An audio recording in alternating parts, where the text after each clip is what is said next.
एक दिन की बात है।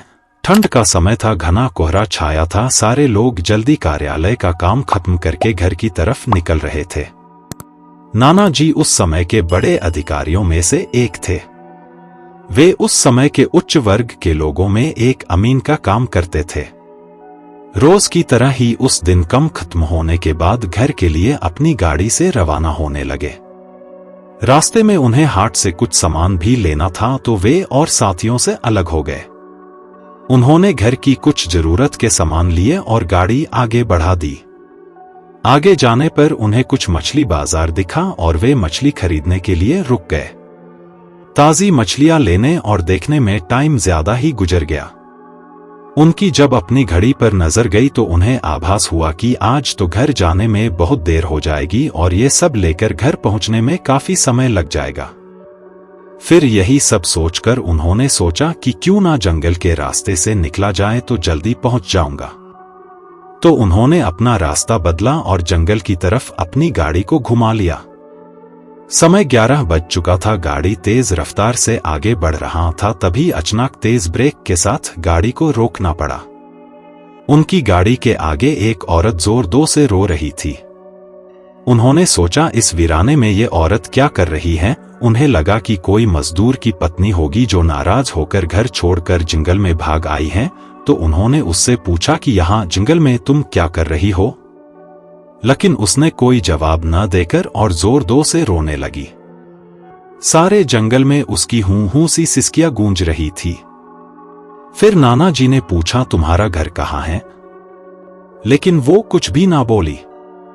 तब नाना जी ने कहा कि आज चलो मेरे घर में रहना, सुबह अपने घर चली जाना। ये जंगल बहुत सारे जंगली जानवर से भरा है, रात भर यहाँ मत रुको। चलो आज मेरे घर में सबके लिए खाना बना देना और कल सुबह अपने घर चली जाना। उसने ये सुना तो झट से तैयार हो गई और गाड़ी में पीछे की सीट पर बैठ गई। सिर में बड़ा सा घूंघट डालने की वजह से उसका चेहरा छिपा हुआ था। कुछ ही देर में गाड़ी घर के दरवाजे पे थी। घर के लोग कब से उनकी राह देख रहे थे। गाड़ी रुकते ही पापा ने पूछा आज तो बहुत देर हो गई और सारे लोग आ भी चुके हैं। तब उन्होंने सारी बातें अपनी माँ को बताई और कहा कि आज खाना इससे बनवा लो, कल सुबह ये अपने घर चली जाएगी।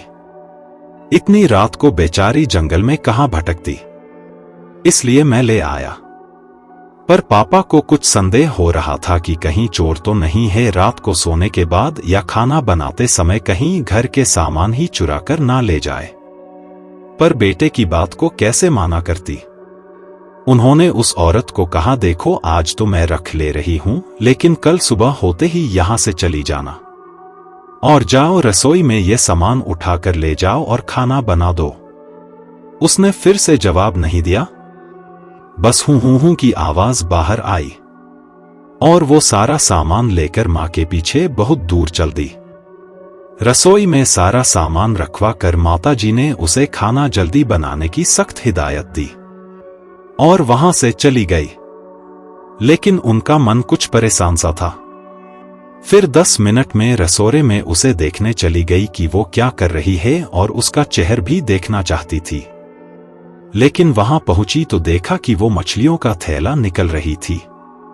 उन्होंने बहुत जोर से गुस्से में कहा यहां सब खाने का इंतजार कर रहे हैं और तुम अभी तक मछलियां ही निकल रही हो, कल सुबह तक बनाओगी क्या। उसके सिर पर घूंघट अभी भी था तो चेहरा देखना मुश्किल ही नहीं नामुमकिन था। उन्होंने उससे कहा तुम जल्दी से खाने की तैयारी करो, मैं आग सुलगा देती हूं, काम जल्दी हो जाएगा।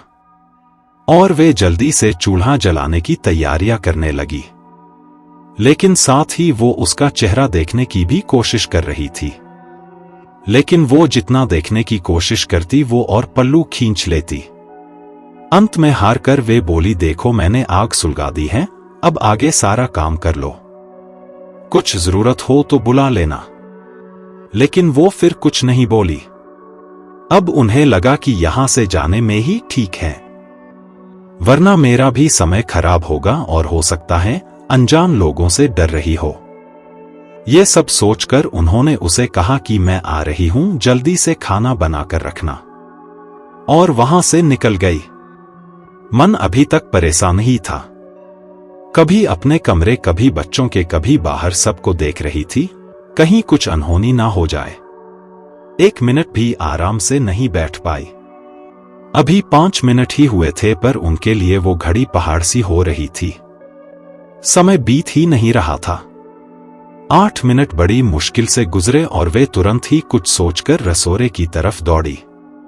और वहां पहुंचकर आया जैसे ही उन्होंने रसोई घर का नजारा देखा, उनकी आंखें फटी की फटी रह गई। उनके पैर बिल्कुल ही जम गए, ना उनसे आगे जाया जा रहा था ना ही पीछे। उनके हृदय की धड़कनें रुक रही थी। वो औरत रसोई में बैठकर सारी कच्ची मछलियां खा रही थी। सारे रसोई में मछलियां और खून बिखरा पड़ा था। उसके सिर से घूंघट भी उतरा पड़ा था। इतना खौफनाक चेहरा आज तक उन्होंने नहीं देखा था। बाल, नाखून सब बड़े हुए थे। मछलियां खाने में मगन होने की वजह से उसे कुछ ध्यान भी नहीं था, और खुशी से कभी दो वो आवाजें भी निकल रही थी। हूं सी आवाजें गूंज रही थी। रसोरा पिछवाड़े में होने की वजह से और लोगों का ध्यान भी इधर नहीं आ रहा था। मां को भी कुछ नहीं समझ आ रहा था कि चिल्लाने से कहीं घर के लोगों को नुकसान ना पहुंचाए। वो चुड़ैल से अपने घर को कैसे बचाएं उन्हें समझ नहीं आ रहा था। बस भगवान का नाम ही उनके दिमाग में आ रहा था।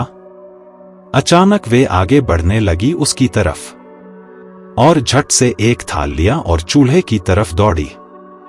उस चुड़ैल की नजर भी पापा पर पड़ चुकी थी, सो वो भी कुछ सोचकर उठी अपनी जगह से। मां कुछ भी देर नहीं करना चाहती थी। उन्हें पता था कि आज अगर जरा सी भी लापरवाही हुई तो अनहोनी हो जाएगी। उस चुड़ैल के कुछ करने से पहले ही उन्हें चूल्हे तक पहुंचना था, और चूल्हे के पास पहुंचकर उन्होंने जलता हुआ कोयला थाल में भर लिया और चुड़ैल की तरफ लेकर जोर से फेंका। आग की जलन की वजह से वो अजीब सी डरावनी आवाजें निकालने लगी। अब तो उसकी आवाजें बाहर भी जा रही थी। सारे लोग बाहर से रसोई की तरफ भागे। वो चुड़ैल जोर से हूं जोर की आवाज निकल रही थी और पूरे रसोई में दौड़ रही थी और माताजी को पकड़ना भी चाह रही थी। लेकिन अब सारे लग रसोई में आ चुके थे। काफी लोगों की भीड़ देखकर वो और भी डर गई थी। लोगों की भीड़ को थेलती हुई वो बाहर जंगल की तरफ भाग गए, और सारे लोग ये मंजर देखकर डरे सहमे से खड़े थे और मन ही मन माताजी की हिम्मत की दाद दे रहे थे। तो ऐसे छूटा चुड़ैल से पीछा, यह कहानी यहीं समाप्त होती है। तो दोस्तों, आज की कहानी आपको कैसी लगी हमें कमेंट करके जरूर बताएं, और वीडियो को लाइक करें और अपने दोस्तों के साथ शेयर करें। और अभी तक आपने हमारे चैनल को सब्सक्राइब नहीं किया तो चैनल को सब्सक्राइब कर बेल आइकन को ऑल पर करें, जिससे हमारी कोई भी वीडियो आपसे मिस न हो। तो फिर मिलते हैं एक और कहानी के साथ। धन्यवाद।